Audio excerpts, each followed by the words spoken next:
good afternoon, I think, for most, or maybe morning for some. My name is Donnell Wiggins. I'm here with my colleague, Cody McMillen, and we'll both introduce ourselves, but we're excited to be presenting our presentation to you this afternoon. For us, it's 3 o'clock. Again, I'm Donnell Wiggins. I currently serve as the Associate Vice President for Strategic Enrollment Management and Dean of Admission at the University of Dayton.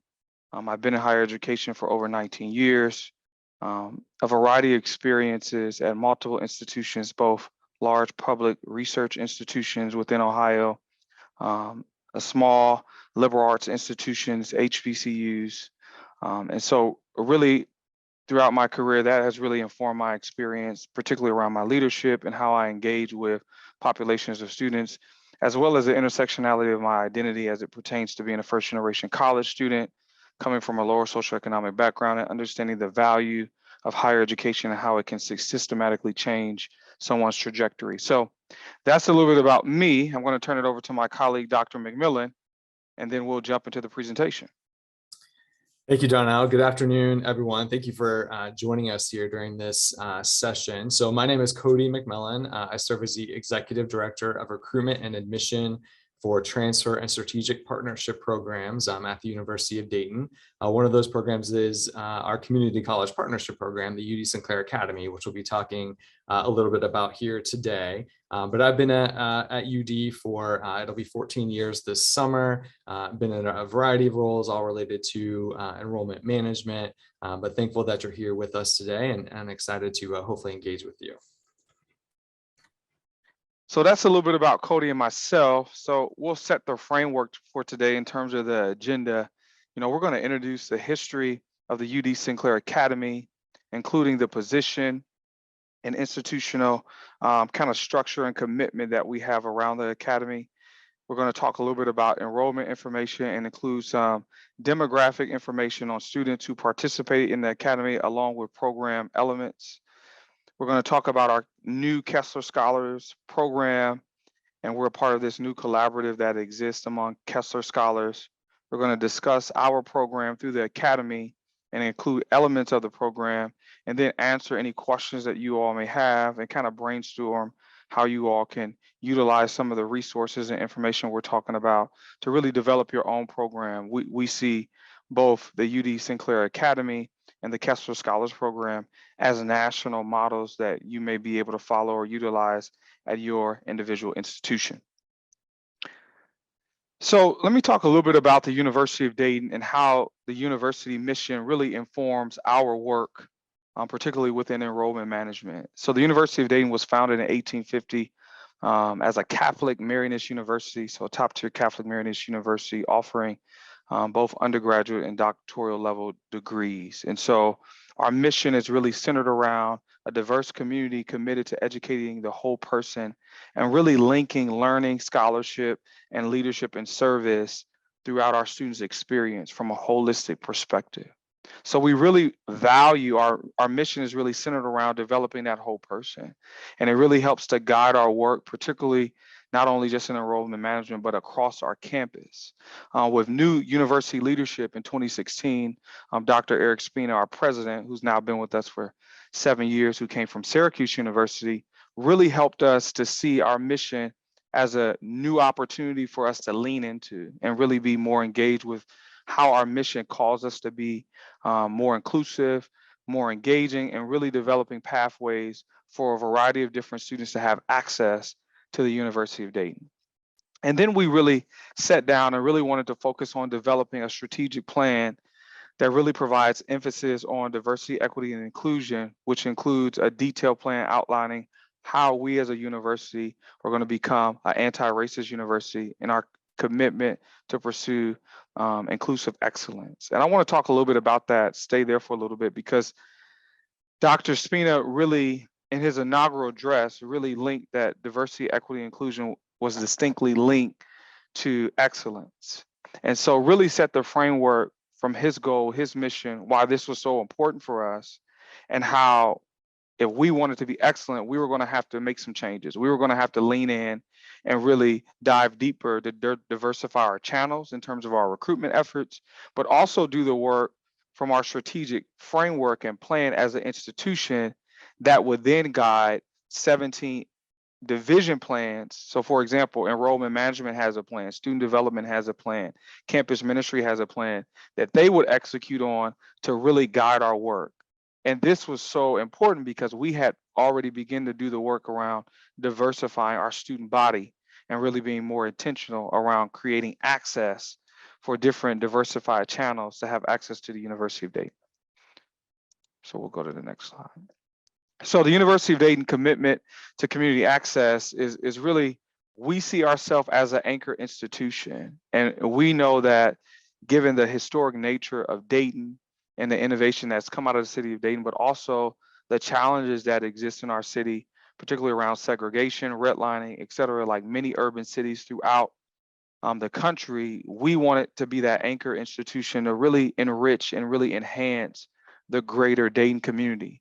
And we wanted to do that intentionally through our recruitment and admission work, but also through our efforts from community engagement, which I'm going to highlight. And so we see it as an opportunity to be collaborative and really be in partnership with the greater Dayton community. And that, again, goes back to our overall mission as a Catholic Marianist institution, adaptation and change.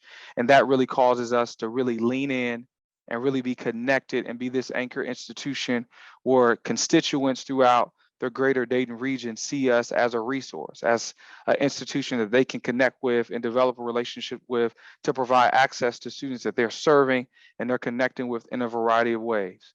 And so we believe in a transformative education really helps to prepare students to be better throughout society and better within our community. And so we're challenging us to think about the trajectory of our students to ensure that it's not just about recruiting them, but it's about retaining them and then preparing them for life after the university. And we do that in a way that really sets them up to be successful. We have what we call the hub, which is an opportunity for faculty, staff, students, and administration all alike to come together and really kind of wrap their head around entrepreneurship and work with local organizations within Dayton to provide assistance and really collaborate together to think about ways that we can enhance our community and do that together. And we've done that through a historical center, or it used to be a mall in downtown Dayton called the Arcade, and we've since turned that into what we call the hub, powered by PNC, where there are a variety of different offices that exist at the hub around entrepreneurship and really helping to cultivate and develop new relationships with local business owners who come from diverse backgrounds to really provide access and opportunities.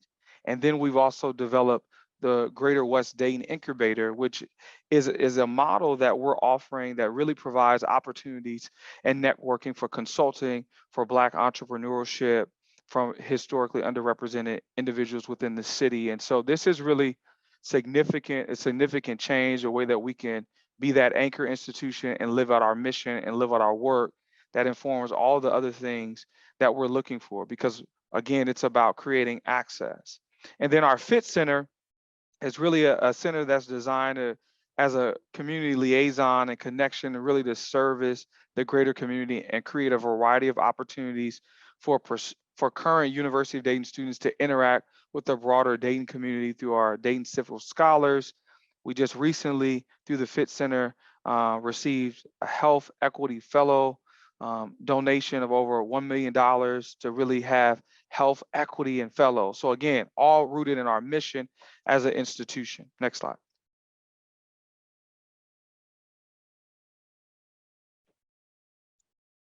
So as we continue to think about the commitment to access at the University of Dayton, again, our Catholic Marianist University really calls us to be the institution for the common good, to advance access, affordability, diversity, equity, and inclusion, as well as student success as a core part of our mission and identity as an institution. So we do that in a variety of ways. From a recruitment perspective, we're very transparent. So students know upfront the total 4-year cost of the University of Dayton. So when a student is applying, they're admitted, they receive their financial aid, they get a 4-year offer from us outlining the cost of the University of Dayton for all 4 years. So they're never subject to trying to figure out in year 2, year 3, what is going to be the cost of the University of Dayton. And this is really important as we think about access to really be informative so students know the true cost and they know, what do I need to do in order to afford the University of Dayton? What resources are available for me? And we also, throughout that plan, cover books. There's no additional fees, and students have a clear understanding of the overall cost of the University of Dayton. We've enhanced our outreach significantly for recruiting talented, diverse socioeconomic backgrounds. And so we've worked closely with community-based organizations. We work closely with large urban districts. We've developed strategic recruitment initiatives to really help diversify our recruitment efforts. In 2015, our incoming freshman class represented about 8% of racial and ethnic diversity. This past year, incoming freshman class represented about 20% of racial and ethnic diversity. So we've done some significant work really to align our mission with our efforts from a recruitment perspective. So we've done a lot of great work, but we still know we have more work ahead of us. So we haven't arrived yet. We're still going to continue to do that work to create greater access. And then we've developed monumental pathway programs to really help increase that access as well, that we're going to talk a little bit about today as we think about the UD Sinclair Academy, our Flyer Promise Scholars Program, and the Kessler Scholars Program. So I'm going to pause for a second, and I've done a lot of talking. So we're going to want to kind of engage with you all and connect with you, and feel free to kind of unmute, and we'll start with kind of our first question. How does your institution mission align with opportunities to create more experiences for transfer students and community engagement? So feel free to just your name, your institution, and how do you see this existing currently at your university or organization? Or if you feel more comfortable putting it in the chat, you can do that as well.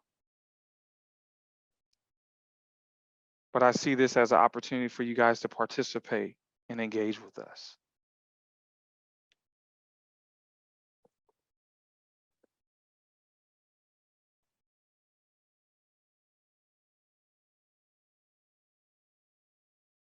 I can start off this conversation. Thank you so much. I know I'm again, I don't think I said this at the beginning. I'm at the University of Alabama, and our institutional mission includes serving the people of the state of Alabama. And when I think about particularly community college transfers, if we're not doing more to create meaningful experiences and support this population, we are out of alignment with our institutional mission. So I feel that we could do a much better job at UA. We have a lot of great initiatives that are kind of siloed in their own institutional areas, but we don't really have anything that's a coordinated strategy towards supporting transfer students, whether they're community college from other 4 years, in-state, out of state. So I feel like we could do much, much better than what we're currently doing. But that's just me. Anyone else in that same boat? Thanks, Brandy. Appreciate that. Anyone else want to share?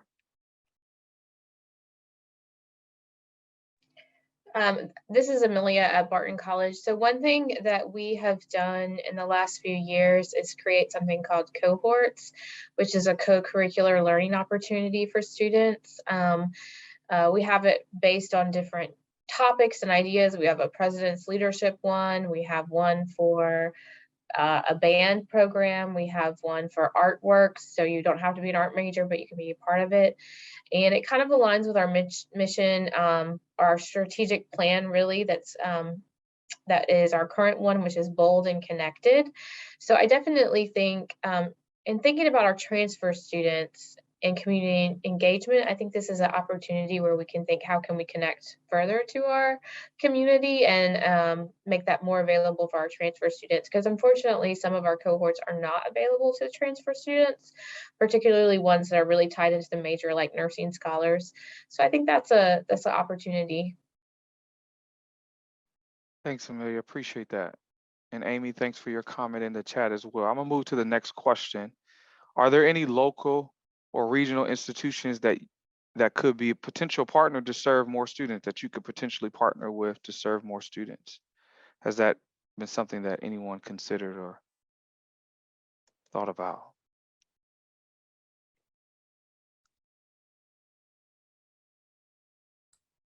And spoiler alert, we're going to talk about the local institution that we partner with here in just a second, but we wanted to pause to see if any of those thoughts have been a part of anyone else's, thinking as we've gone along, or as they've gone along.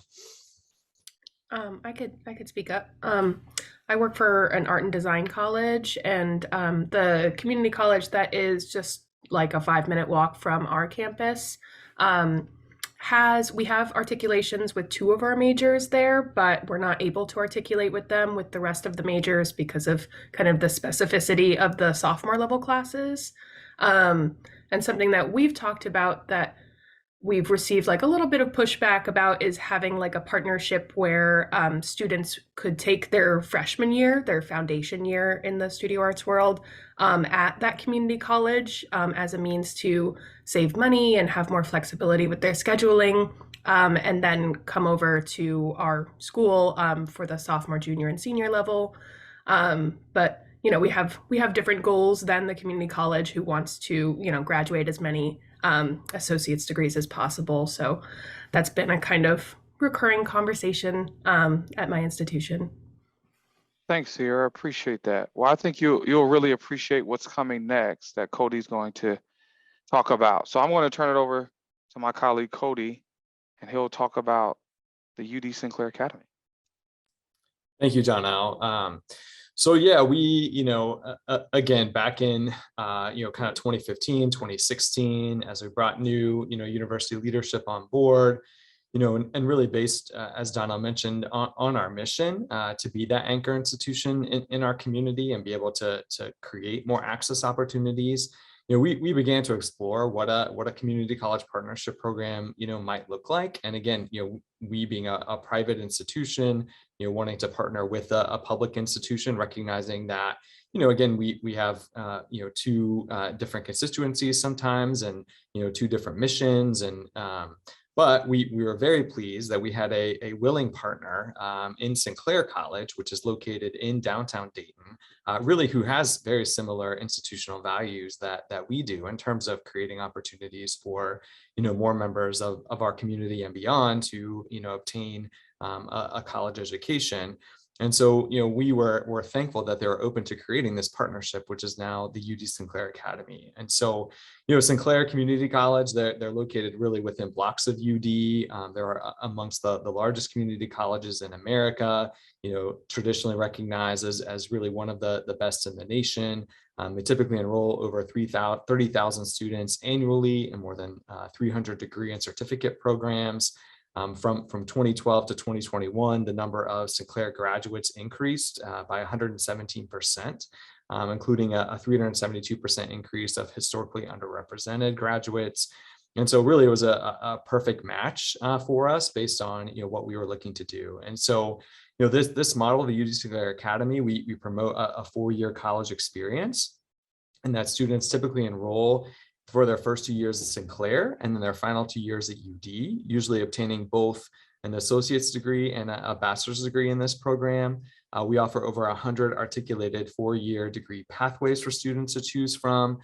We also offer that unique approach to tuition, as Donnell outlined, in that students will pay Sinclair rates during their time at Sinclair. And then, because we are providing with that 4-year cost overview, they'll know exactly what their net tuition price at UD will be once they make the transition. So sometimes students can know, up to 2 years in advance what they'll have to pay at UD, which really helps them to be able to, plan for that investment.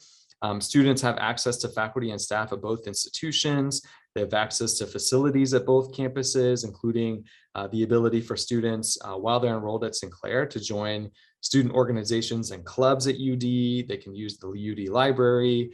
They can use our recreational facilities. They can attend UD sporting events. They can participate in experiential learning opportunities. We've had students who participated in some of our education abroad experiences while they're at Sinclair. We've had students that are, a student became, a leader in our multi-ethnic education engagement center while enrolled at Sinclair, but became really an integral part of the UD community We've had students participate in our River Stewards program, which is through that Fit Center for Leadership and Community, that's focused on kind of water conservation and education. So, many more examples of students who are engaged with the UD community, but they're in the UD Sinclair Academy, and they're, physically taking their classes at Sinclair those first 2 years. But still are able to hopefully feel like they're a member of, the overall UD community. Those are 100 articulated pathways that I spoke about. They outline exactly what courses a student should take at Sinclair, and then exactly what courses a student should take at UD. So there's no lost credits. While at Sinclair, students are required to meet once a semester with their UD academic advisor to ensure that they remain on track to make the transition to UD once they complete their time at Sinclair, and then ultimately to graduate.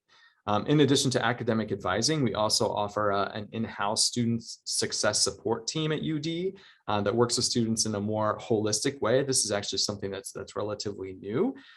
We're offering more programming, workshops related to student success for students in the UD Sinclair Academy. We're trying to take a little bit more of an intrusive advising approach in terms of students who might not be meeting their responsibilities as Academy members, might not be meeting with their academic advisors the way they should. We now have a way to kind of connect with those students and see what's going on and be able to hopefully provide some of that more holistic support.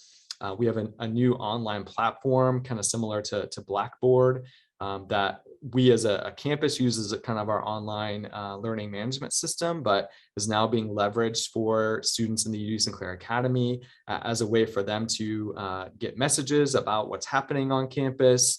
It's a way for us to collect feedback from students through surveys and other means.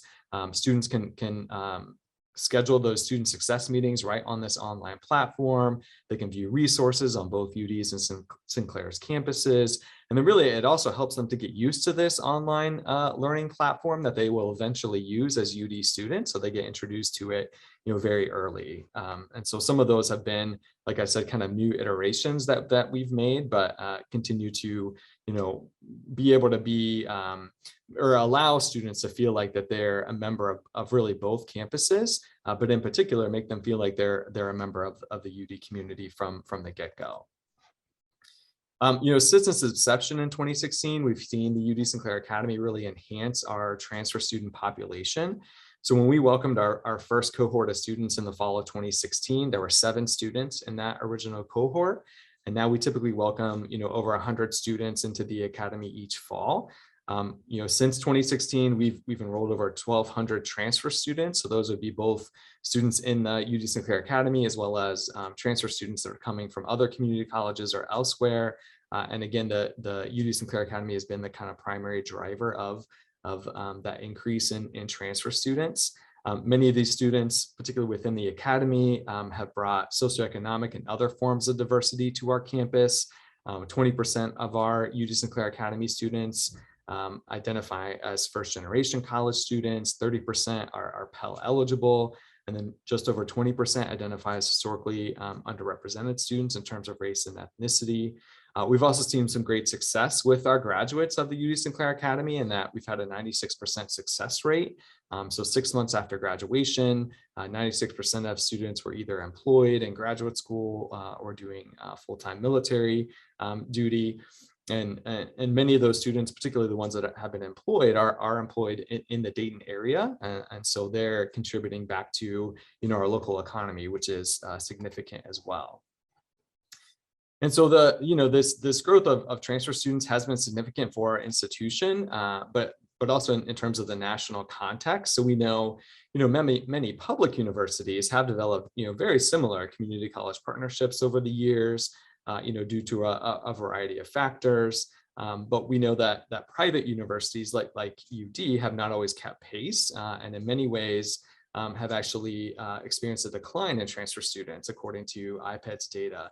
And really, UD is actually one of 3 private universities with similar enrollment numbers that have experienced growth in the number of transfer students. And really one of the reasons for that is this partnership that we have with Sinclair. And so we've been, extremely happy with the success of the UD Sinclair Academy, but we, know that we can continue to go further. As Donnell mentioned, we're still a work in progress. And so, we want to continue to create additional opportunities for students to participate in our community college partnership program, because while we know that participating in the UD Sinclair Academy can be significantly more cost effective for a student, and that they're not paying, UD's tuition rates all 4 years. We also know for some students that our tuition rates can still be a barrier, in that even with significant financial aid, that's still a significant jump in their cost of education once they make the transition from Sinclair to UD. And so, we had the opportunity to apply for to be a host institution for the Kessler Scholars Program. And we wanted to specifically host our Kessler Scholars Program within the UD Sinclair Academy. And so for those of you who might not be familiar with Kessler Scholars, this was an initiative that was started at the University of Michigan, I think around 2008. It eventually spread to about 6 other campuses, and now is at 16 campuses. And eventually kind of the Kessler Scholar Collaborative was kind of formed its own entity. And it's now kind of a central organizing unit for all Kessler Scholar programs across the country. And the Kessler Scholar Collaborative is really focused on providing support to first-generation college students. So that's really their focus. It's supported by the American Talent Initiative, of which UD is a member. And then it has significant funding from the Judy and Fred Wilpon Family Foundation, along with Bloomberg Philanthropies. And the Kessler Scholars Program model is really built around 4 kind of core goals. So they want to equip students with, equip and connect them with campus resources, make them connected with community. So they have a cohort-based model. They want students to have the knowledge and strategies to engage in kind of the hidden curriculum of higher education, knowing that, again, these are students whose families really don't have that experience of going to college. And so that hidden curriculum could exist for them. It wants to affirm, recognize, and celebrate first-generation college students' identities and experiences. So rather than taking kind of a deficit-based model, it's really looking at them at their identities as assets, and then really empower students by promoting their agency and listening to their voices regarding their experiences. And so the Kessler Scholar Collaborative really seeks to employ evidence-based best practices that are correlated with student achievement and success.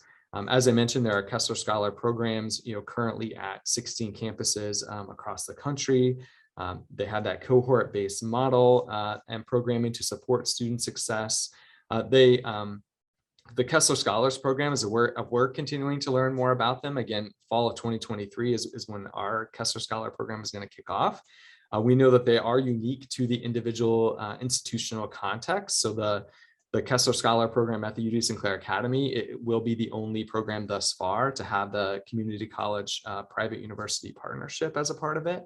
But all programs do have some similar elements, in that they're all asset-based model. They incorporate student voices. They all include professional staff that are focused on fostering student success. And so in as I mentioned, the fall of 2023, we will officially launch our Kessler Scholars Program, wherein we will welcome 20 first-year students each year, with the intention of enrolling 80 students over 4 years as the first iteration of this program. In order for students to qualify and be accepted to the UD, in order for students to qualify as a Kessler Scholar into the Kessler Scholars Program, students must apply and be accepted to the UD Sinclair Academy. They must identify as first-generation college students. They must meet certain family income requirements, qualify for the federal Pell Grant. And then once we identify students that meet that criteria, we will then reach out to those students and invite them to interview with us, which we hope this interview process kicks off sometime over the next couple of months here for this upcoming fall semester. Once a student has been selected for the Kessler Scholars Program and enrolls in the UD Sinclair Academy, they'll participate in a variety of programming that is focused on their success, including a summer bridge program, regularly scheduled workshops throughout their 4 years, one-on-one meetings with our professional staff. They'll engage in peer mentoring. We anticipate having upper class students serve as mentors for students that are entering the program. They'll participate in community service, and then there will be student leadership opportunities as well. Kessler Scholar students will receive significant financial aid at UD. Typically, it's going to, cover their tuition and a portion of their housing and meal plan costs. And then while they're enrolled at Sinclair, they'll benefit from having, federal financial aid, which will be available to them that will most likely cover their tuition. So, our hope is really that, this program opens up even greater access to the UD Sinclair Academy for students, and that, even the financial barrier that still may have existed for some students could be at least reduced.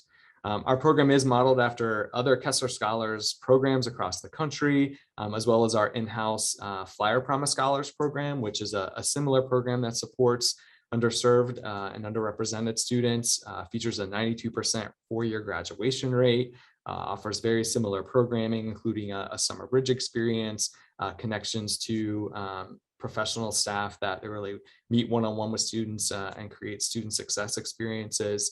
And so we're, very grateful that we are able to kind of launch this program, but we're also thankful that we do have a model on our campus that we can, somewhat use as a model, and adjust as needed in order to, again, kind of launch and serve students in this new program.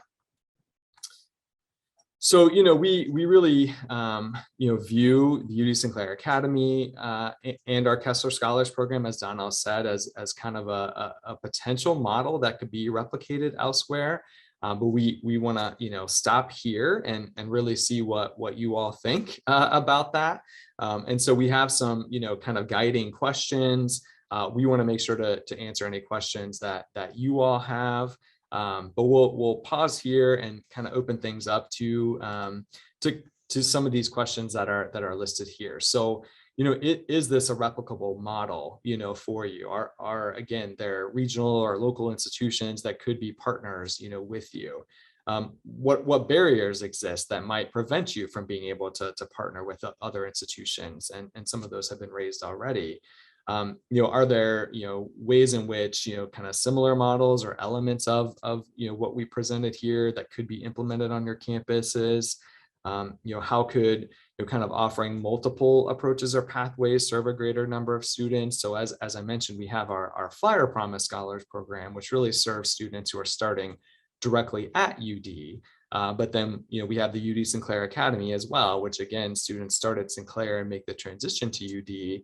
And now we're implementing our Kessler Scholars program within the UD Sinclair Academy, which offers, again, greater, financial and structural support to first generation college students that hopefully continues to create greater access opportunities. So, just thinking about, are there multiple models, not just necessarily one model that could be implemented, but multiple ways to, again, be able to serve a greater number of students. And then, I think one thing that, we're going to learn a lot more about as we launch our Kessler Scholars program, but really a big part of that program is soliciting student feedback and understanding where transfer students are, what they're experiencing, what challenges are they coming up against. And so how do we collect that feedback? How do we elevate student voices as we create transfer for programs? And so again, how do you all collect some of that feedback and apply that feedback?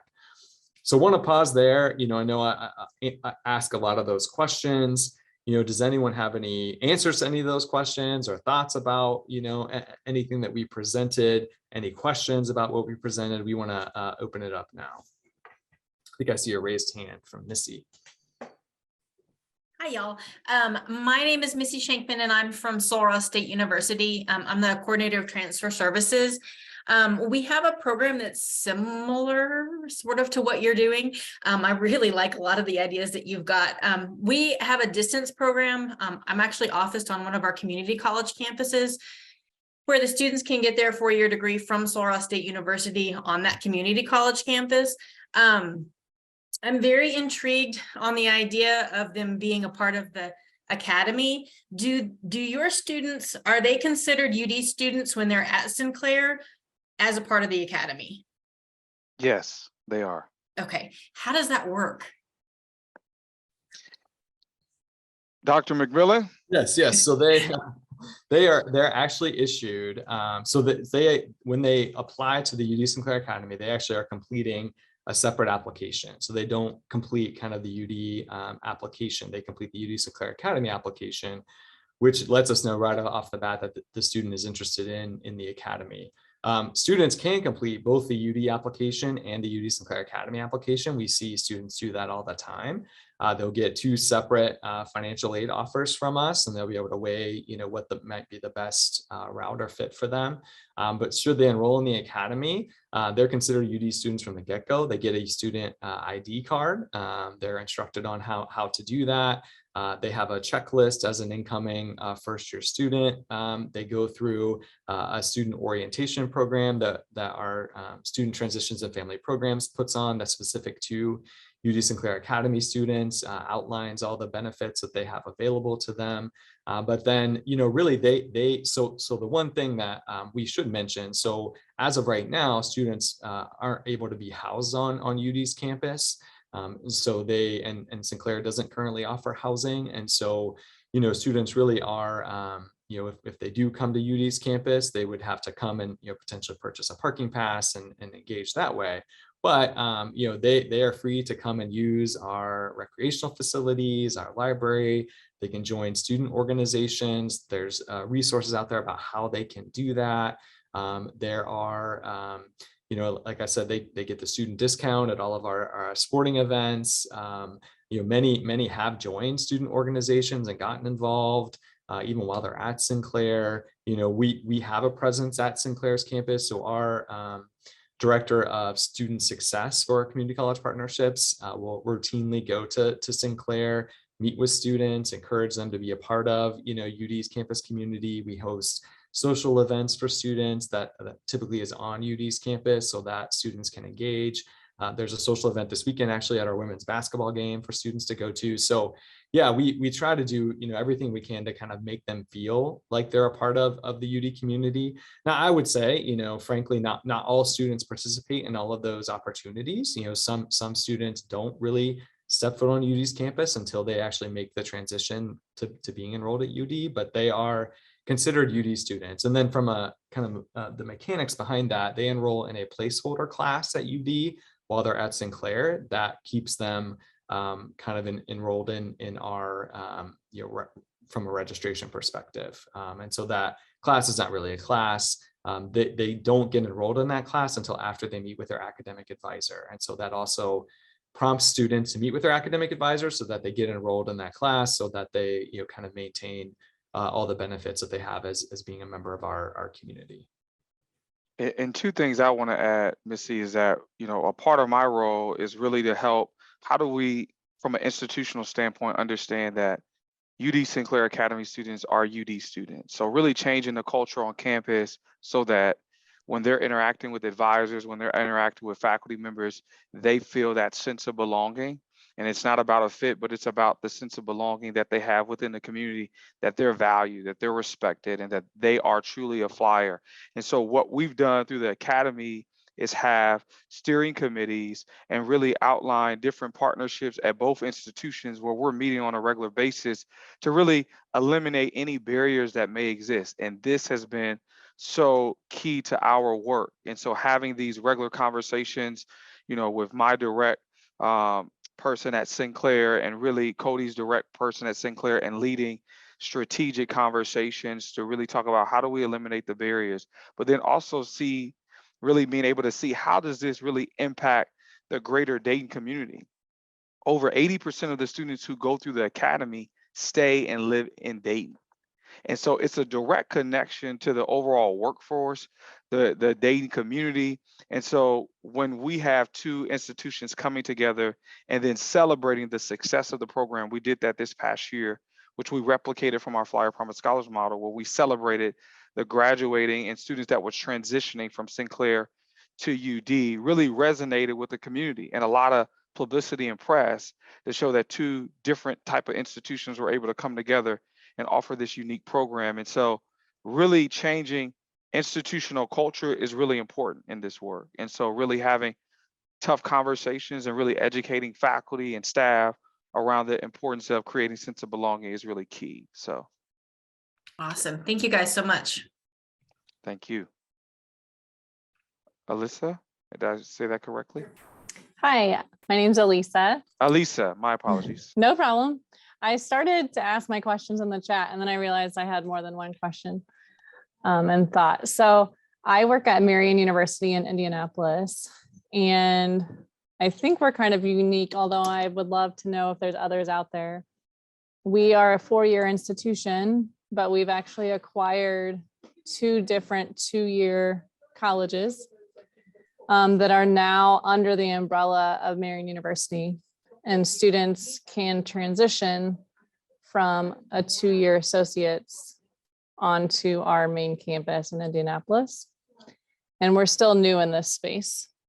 And 2 things that come up often are athletics and then entry requirements. So my first question was, can Academy students participate as student athletes at UD while they're at Sinclair?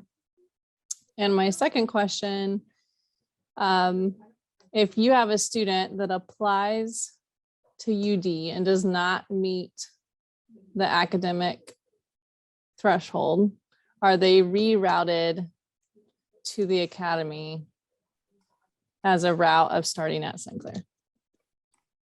Yeah, those are both very good questions.